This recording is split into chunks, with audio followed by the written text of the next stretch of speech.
guys, so I'm having a bad hair day. I don't know if you could tell, but anyways, guys, I've said it many times, and I'll say it again. You are probably more attractive than you think. Here's the deal. You are likely squandering some of that attractiveness and keeping it at a level bay 0.2 or something, when it could be like through the roof, and you could be a heartthrob, okay? You're probably wearing your hair wrong, dressing wrong, acting wrong, smelling wrong, doing something wrong, and look, guys, here's the deal. So here's the deal. I'm here for you. And I don't know if you can kind of tell, but I'm a little bit excited today. And there's something that happened that I'll share with you guys at another time. But I'm kind of excited today, guys. And I'm excited for you because I'm going over 7 tips and tricks, things that you can do to bring your attractiveness from like maybe you're at a 10, maybe 10. But we want you to be at like 45. As you guys know, I did start this channel because I had a problem with the way that Christians did things when it comes to talking girls, attractiveness, and just generally the way of life when it comes to dating and such things, guys. It was a disease, right? We're not supposed to talk about things like girls and sex and what you're supposed to wear because we're not supposed to be concerned with any of that, guys. Here's the deal. We are supposed to be concerned with things like that because you're alive. And somewhere along the lines, you're going to want to have sex. You don't want to just be thrown into this thing and then be like, well, nobody ever told me about sex. Nobody ever told me how to dress. Nobody ever told me to wipe my butt. I have some knowledge on certain things, and if I can help you in any way, shape, or form, I want to do it, guys. 7. I'm not doing the hand thing anymore, so I'm just going to go 7 tips and tricks, things that you can do to make your attractiveness more attractive. First thing I want to bring up, guys, is intelligence. Intelligence is when somebody walks up in there and they start talking, right, and they're just not throwing out a bunch of curse words, right, and they actually, what they're saying actually matters, right? They have a conduct, a sort of grace and elegance about their speech, right? Take Jordan Peterson, for instance, okay? Now, I don't know if you guys know about Jordan Peterson, but I know about Jordan Peterson. He says some things I don't agree with everything he says by far at all. But here's the deal. He's intelligent, right? He speaks, and when he speaks, he's not just rambling stupidity, right? He's saying things that matter, and he's actually giving you information, valid information, and if you just shut up and listen, you might actually learn something, not just from Jordan Peterson, but from the average guy or girl, or even the kid that you meet on the street. There's like, hey man, what's up? Yeah, you should just listen. That's another good quality as well. You should listen. But other than that, guys, you want to be intelligent. You want to actually be able to exude some sort of quality about you when people are talking to you, and you're not just an idiot. You guys, is kung fu. Kung Fu, yes, that's on the list. Kung Fu is actually on the list.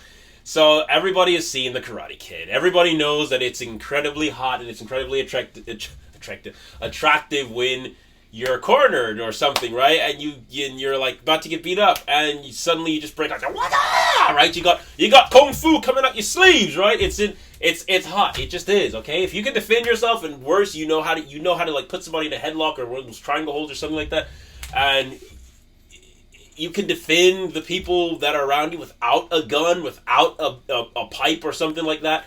You got your bare hands, and you can actually use them for safety. Let's call it safety, right? Not harm. Let's just say safety. Guys, this is incredibly attractive, and not a lot of people, I'm going to tell you, not a lot of people out there can actually do it. They'll come in swinging wild and hitting and missing, but they can't actually hurt you because they don't know what they're doing at all. 3 is speaking another language, right? If you speak more than one language, this is incredibly attractive. You've been in Burlington, you've been in all these places, and you got the Hispanics there, or like Walmart or something. You got Puerto Ricans, Hispanics, Chinese people, whatever, right? And they start talking and having a conversation, and you're like, I have no idea what these people are saying. They could be cursing me out. If you have that superpower, guys, and people start talking around you, and you can actually understand what they're saying, and your girlfriend's like, what are they saying? You're like, oh, they're just talking about jeans or something, you know, what they're going to eat tonight or whatever, right? The movie they just watched. And she's like, oh, wait, you speak that language? Yeah. You're like, of course I speak that language. What, do you like me for no reason? It fits right into the category of intelligence, which is what we were just talking about, guys. Intelligence is key. Intelligence is great. Intelligence is fabulous. And if you can speak another language, you are elevated far above Sid. I can't help myself. 4, guys. Number 4 is musical, guys. If you are a musical individual, like if you understand what music is saying, because music is kind of like reading, right? If you know how to play music, you know how to hold the notes on the guitar, you know how to play the piano or sing along to that song, right? Singing is another one. It's like music, right? You can't. It's hard for you to do two things at once. Like if you can cook and you know how to do music, it's hard to do the same. It's hard to do them both at the same time. At least it is for me. I play guitar. I don't know if you guys knew that. I do play guitar and do some other things like that. But music, if you're a musical person, it is incredibly hot. It is incredibly sensational, and it is incredibly attractive for you as a guy to be able to jam out on the guitar, whether you're out camping or you're playing in church or you're whatever it is, guys. It is incredibly attractive because you're tugging on the heartstrings. Like it adds understanding to you. Like I was saying, if music is actually something that you can, it's a language. It's literally like a language. You can't. Once music is playing, you understand the song is saying something to you. Not just the lyrics, right? The music is actually saying something. And if you listen, you can understand music. It'll tell you a story besides the operation of the lyrics, right? So just throwing it out there, guys. If you're musically inclined, if you can do music, then kudos to you because you are more attractive than like 92% of guys that are not musically inclined. Number 5. Jacked, man! You're jacked! You got like rock solid, you're like Chris Hemsworth. No, I'm kidding, right? But you take care of your body. Number 5, guys, is you take care of your body, right? Nobody likes a big tub of lard that walks around and stinks and smells bad and all those sorts of things, right? We talked about that. We talked about all that before, guys. But I also want to re-emphasize the structure that you got to take care of your body, okay? If you don't take care of your body, if you don't bother trying to stay in some type of fit or some type of shape, it's unattractive. Because then you're like a giant marshmallow walking around. You don't look like you can defend anybody. You don't look like you can defend yourself. You look like a piece of paper is going to take you out. That's not attractive. You're only getting yourself into bigger trouble. You have got to make yourself more attractive by staying some type of fit. Number 6 is poetry. Now, here's the deal, guys. Poetry is not just, it's a tricky one, okay? Because you don't just walk up and be like, shall we go down to the lake and see yonder sunset or sunrise or something of the, no. This is a tricky one. You have to know how to implement, and it's a mode of speech. It's a mode of communication. You have to know how to communicate poetry right, okay? Now, I generally, in my everyday ordinary speech, I actually am more poetic. I use archaic words like belay. I use belay that. I will actually say that in real life. But that's a thing, right? Things like belay that. Like, nobody says that. Like, I am aware nobody says that. Every time I say it out in public, they're like, "What did you say?" Yeah, it's weird, I suppose, but I guess it like sets me apart because nobody else says that. You should do the same thing, guys. You should be set apart by things that nobody else says, which are not curse words. Everybody uses curse words, and you as a Christian dude should not be saying curse words. But you should say things that nobody else says.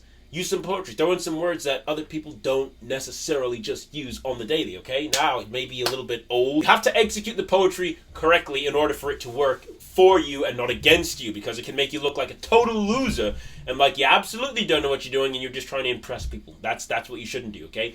Figure it out, okay? I'll go into a more adept description of what I'm actually saying in another video, but for right now, guys, we're going to keep it surface level and move on to number 7, I think? Yeah, last one. You, as a guy, can build stuff. Guys, we are guys born with the knowledge of cars and building things just downloaded into our brain from birth, right? Guys, if you're a guy, you should learn how to build stuff because this is incredibly attractive. What it does is it tells that lady, that girl, that hot, beautiful person that you probably want to marry that you are capable, you are an individual that can build her stuff, you can fix the toilet, you can do all of these things that she wants from you after the butterflies and all those infatuation feelings die down, because that's generally, guys, at the end of the day, that's where it's headed.